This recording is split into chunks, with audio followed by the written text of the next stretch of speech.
नमस्कार बच्चों, मैं मधु अस्थाना टीजीटी हिंदी स्वामी विवेकानंद सरस्वती विद्या मंदिर साहिबाबाद में कार्यरत हूँ। आज मैं क्लास 7th क्लास के लिए बसंत पुस्तक के पाठ 4 कठपुतली कविता का नाम है, उसको लेकर उपस्थित हुई हूँ, जिसके कवि का नाम श्रीमान भवानी प्रसाद मिश्र जी है। कठपुतली पाठ का नाम है। कठ माने लकड़ी और पुतली माने पुतला। जो लकड़ी का बना हुआ हो उसको कहते हैं कठपुतली। आपने देखा है कठपुतली का डांस? तो वही कठपुतली, उसी की आज हम कविता पढ़ेंगे। भवानी प्रसाद मिश्र जी की कविता है। कविता देखिए।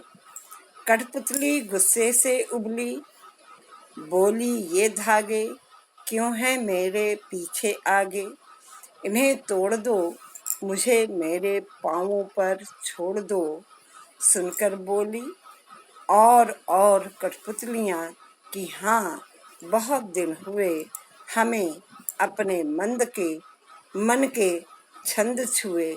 मगर पहली कठपुतली सोचने लगी, ये कैसी इच्छा मेरे मन में जगी। अब कविता देखें। कठपुतली गुस्से से उबली। आप सभी ने कभी ना कभी कठपुतली का नृत्य देखा होगा। उसमें क्या होता है, एक आदमी होता है, वो अपने हाथों के प्रत्येक उंगली में धागे बांधे रहता है और वो धागे नीचे खिलौने टाइप में लकड़ी की कठपुतलियाँ होती हैं, उनमें बंधी रहती हैं और वो एक्शन उनसे ही उनको डांस करवाते हैं। कह रहा कठपुतली जो लकड़ी की बनी हुई पुतली थी वो गुस्से से उबली, उसे बहुत तेज अधिक गुस्सा आ गया। कवि कहता है कि कठपुतली को बहुत अधिक गुस्सा आ गया और वो अपने आप से कहने लगी, ये धागे मेरे बार बार मेरे कभी पीछे आते हैं और कभी आगे आते हैं, ये मुझे अपने बंधन में जकड़े हुए हैं, इन्हें तोड़ दो, मुझे मेरे पाँवों पर छोड़ दो। वो कठपुतली कहती है कि मुझे आज़ाद कर दो, ये जो धागे हैं मेरे बार बार मेरे आगे पीछे, मैं जिधर भी जाती हूँ ये धागा मेरे आगे पीछे जाता आता रहता है, इन्हें उसे वो तोड़ना चाहती है और कहती है कि इन्हें तोड़ दो, इन धागों से मुझे आज़ाद कर दो और मुझे मेरे पाँवों पर छोड़ दो, मैं अपने पैरों के ऊपर आज़ाद खड़ा होना चाहती हूँ। सुनकर बोली और कठपुतलियाँ कि हाँ, बहुत दिन हुए हमें अपने मन के छंद छुए। जब एक कठपुतली की ऐसे विचारों को सुनी, वहाँ पर जो दूसरी कठपुतलियाँ थीं वो सभी कहने लगे, अरे हाँ, ये बात सही है, हम लोगों को बहुत दिन हो गया यह बंदी जीवन बिताते बिताते दूसरे के अधीन पराधीन रहकर दूसरे के इशारे पर हम आगे पीछे होते रहते हैं। तो वो कह रही हैं कि हाँ, हम सब आज़ाद होना चाहते हैं, क्योंकि हमें बहुत दिन हो गए हमने अपने मन के विचारों को देखा नहीं, उसको समझा नहीं, उस पर विचार विमर्श नहीं किया। मगर पहली कठपुतली सोचने लगी, ये कैसी इच्छा मेरे मन में जगी। जब सभी कठपुतलियाँ उसकी हाँ में हाँ मिलाने लगी, तो जो सबसे पहले कठपुतली बोली थी वह अपने मन में ही विचार करने लगी कि अरे ये कौन सी इच्छा मेरे मन में जग गई, जिसके कारण ये सारी कठपुतलियाँ सब मेरे साथ आ गईं, यह सही नहीं है। इस प्रकार ये कविता यहीं पर समाप्त होती है।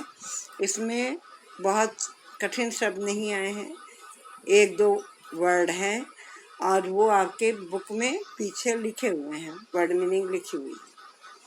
सबसे पहले कविता को लिखिएगा सुंदर राइटिंग में, उसके बाद शब्दार्थ लिखिएगा, फिर क्वेश्चन आंसर।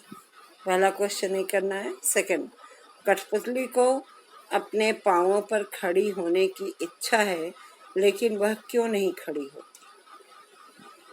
तो आंसर है, कठपुतली अपने पांव पर खड़ी होना चाहती है, अर्थात पराधीनता उसे पसंद नहीं है, लेकिन खड़ी नहीं होती क्योंकि वह निर्जीव है, उसके पैरों में खड़े होने की शक्ति नहीं है।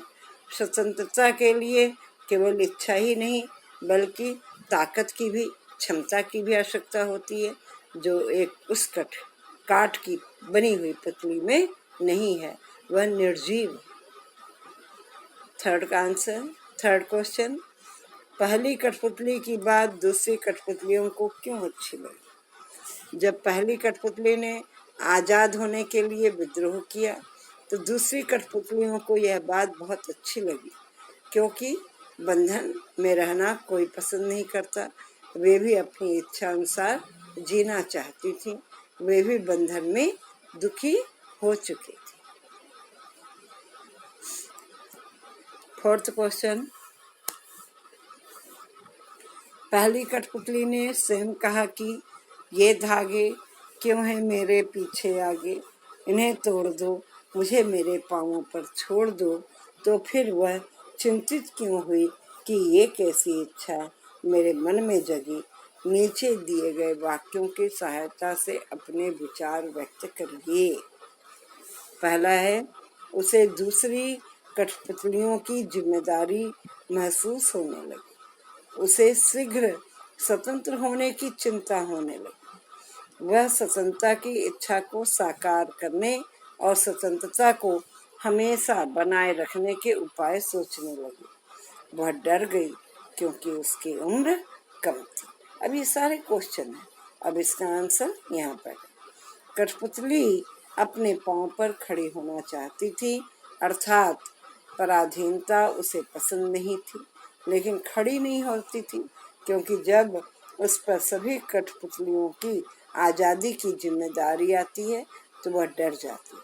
उसे लगता है कि कहीं उसका उठाया गया कदम सबको मुश्किल में न डाल दे, और अभी उसकी उम्र भी कम है, अतः उसे दूसरों के सहारे की भी जरूरत थी। साथ ही आज़ादी प्राप्त करने के बाद उसे बनाए रखना भी तो जरूरी होता है, इसलिए कथनी और करनी में अंतर होता है, जिसे कठपुतली समझ चुकी थी। इस प्रकार ये पाठ यहीं पर समाप्त होता है। इस पाठ का अर्थ लिखने की जरूरत नहीं है, अर्थ लिखना हमने आपको सिखा दिया है, प्रसंग, संदर्भ और व्याख्या। इसके क्वेश्चन से लिख के सुंदर लेख में इसको याद कर लीजिएगा।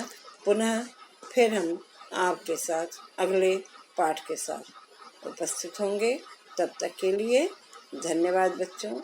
अपना ये इस समय जो देश की स्थिति है, इस समय आप सब घर पे रहिए और स्वस्थ रहिए, सेफ रहिए।